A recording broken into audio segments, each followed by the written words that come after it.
y avait une fois une jeune femme nommée Marisha au centre de la ville de Kalimba. Elle était grande et élancée avec une beauté remarquable. Son charme était tel que les hommes ralentissaient à leur voiture pour la regarder.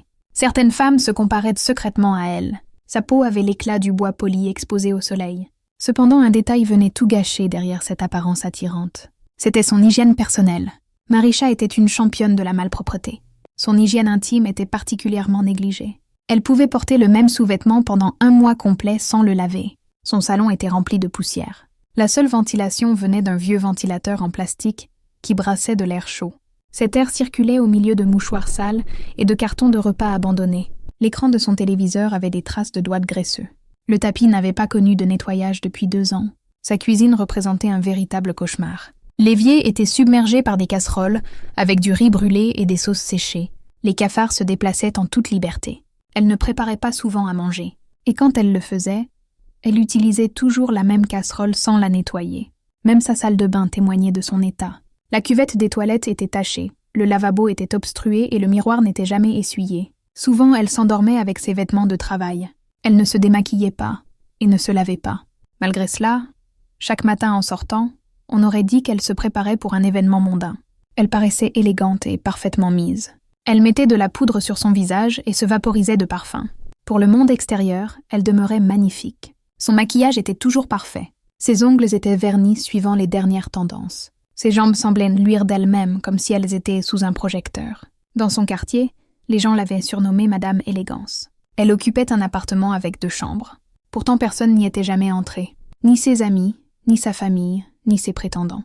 Cela n'étonnait personne car Marisha était polie et réservée. Elle avait toujours le sourire, et tout le monde s'en satisfaisait. Elle saluait ses voisins et leur faisait un signe de la main avec douceur. Puis elle montait dans sa Toyota Corolla noire qui était nettoyée tous les 2 jours. L'extérieur de la voiture était impeccable, mais l'intérieur dégageait une odeur curieuse de parfum et de nourriture. Personne ne le savait, car elle ne laissait jamais quelqu'un monter avec elle. Un mardi matin, maman Kémy, sa vieille voisine, est sortie pour balayer la cour. Une odeur étrange flottait dans l'air. Ce n'était pas l'odeur habituelle des égouts. C'était quelque chose de plus intense qui venait de la maison de Marisha. C'était un mélange de nourriture périmée et d'huile brûlée. Elle a froncé le nez et a marmonné. On dirait que la jeune femme d'à côté ne sort jamais ses ordures. Comment une maison peut-elle sentir comme un repère de rats crevés? Elle a même craché par terre. La porte a grincé et Marisha est apparue. Elle était habillée de façon impeccable comme un mannequin dans une publicité. Elle a offert un grand sourire à maman Kémy. « Bonjour maman Kémy », a-t-elle dit d'une voix douce avant de partir. Marisha avait grandi à Domé dans une famille où la survie était la priorité. Son père était chauffeur de taxi. Sa mère gérait un petit stand au marché. Personne n'avait eu le temps de lui enseigner les règles de la propreté. Depuis son enfance, la maison de Marisha avait toujours été en désordre. Pour elle, le ménage était plus une corvée qu'une habitude. À 16 ans, elle s'est enfuie de chez elle après une correction sévère. Son père l'avait frappée avec une ceinture pour une assiette cassée. Elle a trouvé refuge en ville chez une cousine lointaine. Cette cousine lui a fait découvrir un nouvel univers. Elle a découvert les réseaux sociaux, le maquillage, les hommes et l'argent facile. Mais personne ne s'est soucié de son apprentissage des tâches ménagères. Elle n'a donc jamais appris à vivre différemment. Elle a seulement appris à cacher sa réalité avec des apparences trompeuses. Un jour, elle a rencontré un homme nommé Tobias. Il était grand, élancé, avec une peau foncée. C'était un analyste financier réputé. Il l'avait vu sur Instagram. Ses photos dégageaient un charme presque surnaturel. Il lui a envoyé un message. Elle a répondu et ils se sont rapidement vus dans un restaurant en ville. Le courant est passé tout de suite entre eux. Ils ont discuté, ri et beaucoup échangé. Une alchimie s'est créée naturellement. Après 2 mois, Tobias était tombé amoureux. Un soir, ils étaient assis dans sa voiture sous la lumière d'un lampadaire. Il lui a avoué qu'elle était la femme qu'il voulait épouser. Il lui a dit qu'elle était si belle, si élégante et si propre. Il a ajouté qu'elle était son rêve. Il était impatient de faire d'elle sa femme. Marisha a souri mais son cœur est devenu lourd. Tobias n'était pas comme les autres hommes. Il ne cherchait pas seulement à la posséder. Il voulait un avenir avec elle. Elle aussi l'aimait, mais son anxiété augmentait. Comment pouvait-elle lui cacher la vérité sur son appartement désordonné? L'idée qu'il découvre son environnement sale la terrifiait. Elle était perdue dans ses pensées quand il lui a demandé doucement à quoi elle pensait. Elle a répondu avec un sourire et un petit mensonge. Elle a prétendu que tout allait bien, mais ce soir-là, après son départ, elle a sombré dans la tristesse. Elle ne voulait pas engager d'aide ménagère. Ce serait comme révéler son secret. Ils verront à quel point c'est sale. Ils iront le raconter partout, se disait-elle. Mais l'idée de nettoyer son appartement lui semblait une tâche énorme. Comment pourrais-je ranger ce grand appartement de 2 chambres et son grand salon toute seule? Non, je trouverai une solution pour qu'il ne vienne jamais ici, se dit-elle en se forçant à sourire. Le lendemain soir, Tobias l'a appelée. « Je veux venir te voir ce week-end », a-t-il dit d'un ton joyeux. « Laisse-moi voir où habite ma future femme. » Prise de panique, elle a encore menti. « Oh non, ce n'est pas possible en ce moment. Mon appartement est en travaux. Je fais changer le carrelage. Tout est en désordre. »« Pas de problème, a-t-il répondu tranquillement. « Dis-moi quand ce sera terminé. Je veux juste savoir où vit la femme que j'aime. » Elle a ri nerveusement, mais la peur grandissait en elle. Son appartement lui faisait honte. La situation ne faisait qu'empirer. Pendant des semaines, elle a commandé des plats à emporter. Elle empilait les barquettes en plastique dans les coins de la pièce. Un jour, la canalisation de sa salle de bain s'est bouchée. L'eau stagnait sur le sol, mais elle n'a rien fait. L'odeur a commencé à envahir l'air. Étrangement, cela ne la dérangeait pas. Les rats et les cafards se multipliaient. Malgré tout, elle continuait à utiliser son parfum Chanel. Elle portait son fond de teint et publiait ses selfies retouchés. Jusqu'à un certain samedi où tout a basculé. Tobias a décidé de lui faire une surprise. Il s'est présenté à sa porte sans prévenir. Il tenait un bouquet de roses et avait un grand sourire. Marisha n'arrivait pas à y croire. « Ouvre » a-t-il lancé avec joie. « Ta voisine m'a dit que tu étais là. » Son sang s'est figé. Son appartement était un vrai chaos. Elle a couru dans tous les sens. Elle essayait de cacher des vêtements et de ramasser des assiettes. Mais il était déjà trop tard. Tobias avait déjà ouvert la porte. Il s'est arrêté net sur le pas de la porte. Son sourire a disparu. Il est entré lentement avec un visage stupéfait. La première chose qui l'a frappé était l'odeur. Une odeur forte, étouffante et épaisse. Tobias est resté immobile dans l'entrée. Son regard a balayé les vêtements jetés par terre. Il a vu une assiette de nouilles à moitié renversée sur une chaise. Il a vu un cafard qui montait tranquillement sur le mur. Sa voix tremblait. « C'est ici que tu habites. » Marisha était figée et n'a rien pu répondre. Son fossile était toujours parfait et ses vêtements impeccables. Mais ce soir-là, c'était comme si elle était complètement nue devant lui. « Tobias, je peux t'expliquer » a-t-elle balbutié. Mais il reculait déjà, rempli de dégoût. « Derrière toute cette beauté, tu vis au milieu de ce désordre. »« C'est incroyable » a-t-il crié. Il a jeté le bouquet de roses par terre, a enjambé ses pantoufles et est parti. Il l'a laissée seule. Marisha s'est effondrée sur le sol de son salon. Elle a pleuré pour la première fois depuis très longtemps. Elle avait honte, une honte profonde. L'homme qu'elle aimait de tout son cœur venait de la quitter. Après cet événement, Tobias l'a bloquée sur tous les supports. Téléphone, réseaux sociaux, messages. Elle n'avait plus aucun moyen de le contacter. Une histoire qui semblait si prometteuse s'est ainsi terminée brutalement. Elle a tenté de l'oublier et a continué sa vie. Mais elle n'a rien changé à ses habitudes. Comme il était parti, elle ne voyait plus de raison de faire un effort. Elle a continué à accumuler ses vêtements sales et ses sous-vêtements usés dans sa chambre. Elle n'aimait pas faire la lessive. Donc au lieu de nettoyer ses habits, elle préférait en acheter de nouveaux. Les semaines ont passé et la saleté continuait de s'entasser. C'est à ce moment-là qu'une nouvelle voisine est arrivée. Une jeune femme d'environ 25 ans, nommée Sabina, a emménagé dans l'appartement d'à côté. Elle a très vite remarqué Marisha. Chaque matin, elle l'observait. Marisha était toujours élégante, habillée de manière impeccable. Elle sortait fièrement au volant de sa voiture brillante. Sabina était fascinée. Elle attendait parfois devant sa porte, juste pour voir la tenue que Marisha allait porter ce jour-là. Un matin, Marisha se préparait à partir. Sabina s'est approchée de sa voiture et a frappé doucement à la vitre. « Bonjour, grande sœur » a-t-elle dit poliment. « Pourriez-vous me déposer au carrefour ? Je suis en retard pour mon travail. » Marisha a à peine levé les yeux. Elle a répondu sèchement. « Non, désolée, je ne vais pas dans cette direction. » Elle a remonté la vitre et a démarré immédiatement.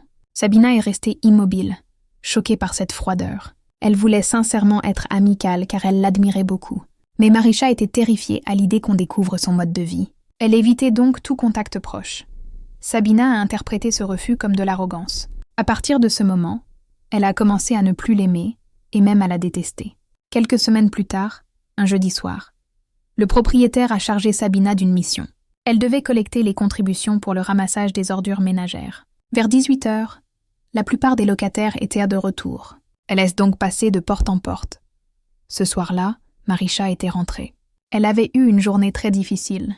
En arrivant chez elle, elle a jeté son sac à main par terre. Elle s'est allongée sur son vieux canapé sale et s'est endormie tout de suite. Elle ronflait bruyamment avec la bouche grande ouverte. Quand Sabina a frappé à sa porte, elle n'a eu aucune réponse. Elle a insisté mais sans succès. Pourtant, la voiture de Marisha était garée devant. La porte était aussi entr'ouverte. Intriguée, elle a poussé doucement la porte. La scène qu'elle a découverte l'a laissée sans voix. Marisha était allongée sur son canapé sale. Elle dormait profondément. Sa bouche était ouverte comme si elle invitait un cafard à y entrer. L'air était irrespirable, rempli d'une odeur âcre. Des cafards couraient sur les murs et sur le sol. Des vêtements sales et des sous-vêtements traînaient partout. Des barquettes en plastique empilées dégageaient une odeur écœurante de restes de nourriture pourrie. Sabina a mis la main sur son nez, horrifiée. Elle a failli vomir et est sortie en courant, mais elle n'arrivait pas à y croire. Elle est donc revenue quelques secondes plus tard. Cette fois, elle a sorti son téléphone. Sa main gauche couvrait son nez et sa main droite filmait la scène. Elle a enregistré Marisha en train de dormir, la bouche ouverte, au milieu de ce désordre indescriptible. Sabina ne s'est pas arrêtée là. Tout en continuant de filmer, elle s'est dirigée vers la cuisine. Son téléphone a capturé l'évier qui débordait de vaisselle. Il a filmé les casseroles grasses et les déchets accumulés dans les coins. Elle a ensuite ouvert la porte d'une chambre. Des sous-vêtements sales et des vêtements abandonnés couvraient le sol. L'horreur de la situation dépassait tout ce qu'elle aurait pu imaginer. Une fois sa visite terminée, elle est ressortie discrètement de l'appartement. Marisha dormait si profondément qu'elle n'a rien entendu. Quelques jours plus tard, le choc a eu lieu. Une vidéo a été publiée sur les réseaux sociaux. C'était elle, filmée pendant son sommeil, la bouche ouverte, dans son salon sale et en désordre. Quand Marisha a vu ces images, elle a hurlé. « Qui a fait ça? Comment quelqu'un a-t-il pu entrer chez moi ?» Elle a regardé la vidéo attentivement et a tout de suite compris. C'était ce fameux soir où elle était épuisée et s'était endormie en rentrant du travail. Le lendemain dès 10 heures du matin, le quartier était en pleine agitation. Les voisins et les vendeurs de rue chuchotaient tous. Ils riaient et montraient la vidéo sur leur téléphone. On n'entendait plus parler de politique ou des prix du marché. Tout le monde ne parlait que d'elle. Vous voyez cette belle fille avec ses perruques aussi brillantes que du verre? Si vous voyiez sa cuisine, vous vomiriez. La vidéo ne durait même pas 1 minute, mais elle était sans pitié. On y voyait son évier rempli de vaisselle grasse où grouillaient des vers.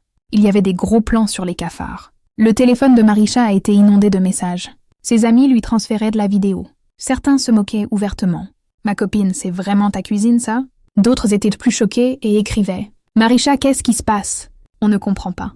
Mais le pire est venu de Tobias. Il l'avait débloqué juste pour lui envoyer un message très sec. « Je me sens trahi. J'aurais dû faire confiance à mon intuition. Tu n'étais qu'une imposture, un bel emballage sans contenu. Tu m'as brisé le cœur. Tu fais honte à toutes les femmes. » Marisha a immédiatement essayé de l'appeler. Mais il n'a pas répondu. Elle s'est assise sur son tapis au milieu du chaos de son appartement. Elle fixait l'écran de son téléphone. Ses yeux la brûlaient, mais aucune larme ne sortait. Son monde s'effondrait petit à petit. Au travail, ce fut le coup de grâce. Son patron l'a convoquée dans son bureau. Elle était l'ambassadrice d'une marque de produits de beauté. Son image de femme soignée était essentielle pour son rôle.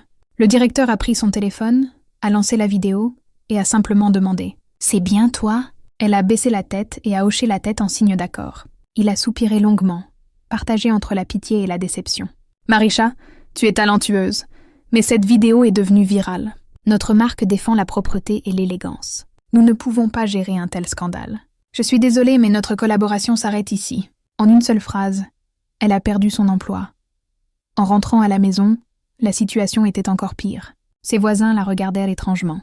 Certains s'écartaient d'elle comme si elle était contagieuse. Les gens riaient et chuchotaient dans son dos. Ils l'appelaient la reine de la malpropreté. Les enfants du quartier avaient même créé une chanson sur elle. Ils la chantaient en sautant à la corde. Et comme si cela ne suffisait pas, son propriétaire lui a donné un avis d'expulsion. Il lui a donné 30 jours pour quitter les lieux. Son appartement était devenu un scandale public. Sa présence nuisait à la réputation de l'immeuble. Mais où pouvait-elle aller? Puis un jeudi après-midi, elle a eu une visite inattendue. Quelqu'un a frappé à sa porte. Cela faisait 2 jours qu'elle n'avait même pas ouvert ses rideaux. Quand elle a ouvert la porte, elle a vu sa mère. Elle était petite, dure et marquée par la vie. Elle se tenait droite devant elle. « Alors c'est comme ça que tu es devenue la honte de la famille » a-t-elle crié. Marisha a baissé les yeux, sans pouvoir répondre. Sa mère n'était pas venue la réconforter. Elle était venue la ramener de force à Domé, la petite ville qu'elle avait fui des années auparavant. « Fais ta valise. Tu nous as assez couverts de honte. » Elle ne voulait pas retourner à Domé. Cet endroit lui rappelait trop de mauvais souvenirs. Mais en pensant à sa situation actuelle, elle a compris qu'il ne lui restait plus rien. Elle n'avait plus de travail, plus d'hommes, plus d'amis.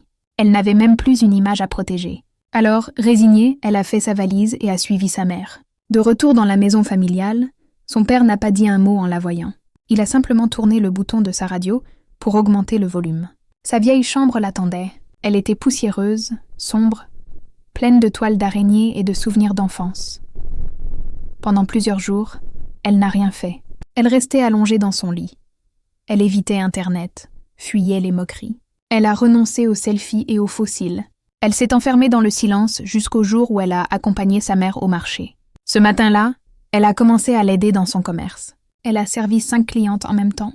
Elle emballait les produits, rendait la monnaie et calculait de tête avec une facilité surprenante. Une vieille cliente l'a regardée et a dit en souriant « Tu es une bonne fille, ma chérie. Tu aides bien ta maman. » Ces mots l'ont beaucoup touchée. C'était le premier compliment qu'elle recevait depuis des semaines. Et ce compliment ne concernait pas son apparence, mais son comportement. Ce soir-là, quelque chose a changé en elle. En rentrant à la maison, Marisha a nettoyé sa chambre de fond en comble. Elle a balayé, lavé les rideaux et nettoyé chaque recoin. Mais cette fois, elle ne nettoyait pas pour impressionner les autres. Elle nettoyait pour elle-même, pour se reconstruire. Pour la première fois depuis longtemps, elle a ressenti un sentiment de paix. Elle a murmuré « Je ne veux plus jamais vivre dans la saleté ». À partir de ce jour, elle s'est efforcée de devenir propre dans son corps et dans son esprit. Elle n'était plus la fille qui vivait dans un environnement sale et négligé. Elle était devenue une femme propre, plus forte et plus déterminée. Et pourtant, au moment où sa vie semblait se stabiliser, une ancienne connaissance est réapparue. C'était Nancy, une amie de la ville. Elle était maintenant productrice de documentaires sur son blog. Nancy travaillait sur un nouveau projet intitulé « La jeune femme derrière la saleté, une histoire de beauté, de honte et de rédemption ». Elle voulait interviewer Marisha. L'émission lui promettait de la visibilité, de l'argent et une forme de guérison. Mais elle risquait aussi de rouvrir de vieilles blessures. Nancy est venue la voir à son stand au marché. Elle portait de grandes lunettes noires et un sac de caméra en bandoulière. Elle a levé les yeux et l'a vue. Marisha était habillée simplement. Elle souriait et était occupée à couper du gombo pour une cliente.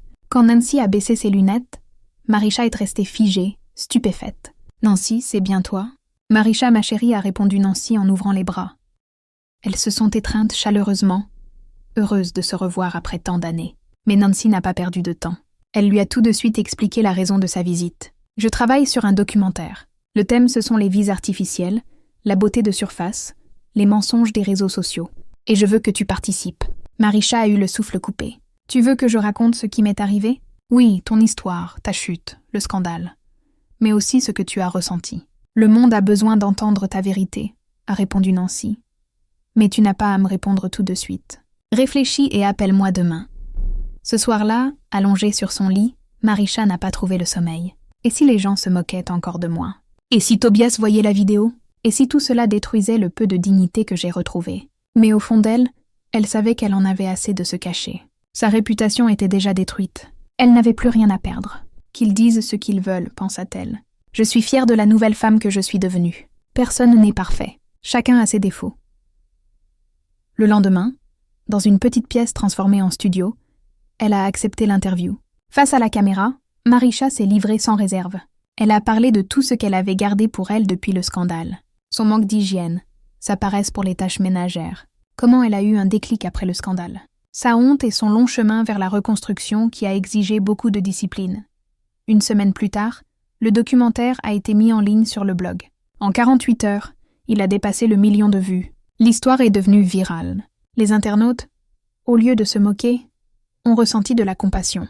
Son compte Instagram, autrefois rempli d'insultes, s'est transformé. Il a reçu des propositions de collaboration, des invitations à témoigner et des offres de partenariat. Quelques semaines plus tard, elle a reçu un message de Tobias. « J'ai vu ton documentaire », écrivait-il. « Je suis heureux que tu aies changé. Tu as été courageuse et j'admire cette force. Est-ce qu'on peut se parler ?» Le cœur de Marisha battait très fort. Elle a lâché son téléphone et a fixé le mur abasourdi. Après tous ces mois, après l'humiliation, l'homme qui l'avait abandonnée revenait frapper à sa porte. Elle était remplie de joie. Et comme si ce n'était pas assez, Nancy est arrivée un jour chez elle, très excitée. « Mon ami, tu ne vas pas le croire. Un chasseur de talent de Lagos a vu ton documentaire. Ils veulent te faire signer un contrat pour une émission de télévision. » Marisha n'en croyait pas ses oreilles. Passer du statut de reine de la crasse à celui de future animatrice télé et coach en développement personnel. Tout allait trop vite, trop bien, presque trop parfait. Elle avait peur que ce soit trop beau pour être vrai. Peu de temps après, un nouveau programme a été créé. Il était diffusé à la fois sur le blog de Nancy et à la télévision. Marisha en était l'animatrice. Son histoire de chute et de renaissance captivait maintenant le public. Tobias, en la voyant à l'écran, n'a pas pu s'empêcher de l'appeler. « C'est moi », a-t-il dit. « Je sais », a-t-elle répondu calmement. « Je voulais juste te dire que je suis fière de toi. J'ai vu ton émission. Tu es une nouvelle femme, s'il reste une place dans ton cœur. » Mais Marisha l'a interrompu avec douceur. « Tobias, je ne t'en veux pas, car le désordre que tu as vu chez moi ce jour-là était choquant. Je n'avais aucune excuse. Il y a encore quelques jours, j'étais prête à me remettre avec toi. Mais avec le temps, je ne pense pas que tu sois l'homme qui restera avec moi pour le meilleur et pour le pire. Tu as vu le pire en moi et tu t'es enfui au lieu de m'aider à corriger ce défaut. Alors, qu'est-ce qui me garantit que cela ne se reproduira pas ?» Elle a raccroché le téléphone calmement. En ville, elle a loué un bel appartement. Il était spacieux, lumineux, avec des plantes aux fenêtres. Sur la porte, un petit panneau en bois portait ces mots. « Une maison propre attire les bonnes énergies et ouvre la voie à la réussite. » Sa vie avait changé pour de bon. Un matin, elle se tenait près de la fenêtre. Elle avait une tasse de thé fumant à la main. Elle contemplait la ville, bruyante, impitoyable, mais pleine de secondes chances. Cette histoire nous apprend qu'il ne faut jamais juger les gens sur leur apparence. Les plus propres en apparence peuvent être en désordre à l'intérieur. Les réseaux sociaux ne sont qu'un masque. N'enviez jamais ce que vous ne comprenez pas. La honte n'est pas une fin. Elle peut devenir un nouveau départ. Et surtout, le pardon envers les autres et envers soi-même ouvre le chemin de la guérison. On n'a pas besoin d'un passé parfait pour inspirer l'avenir.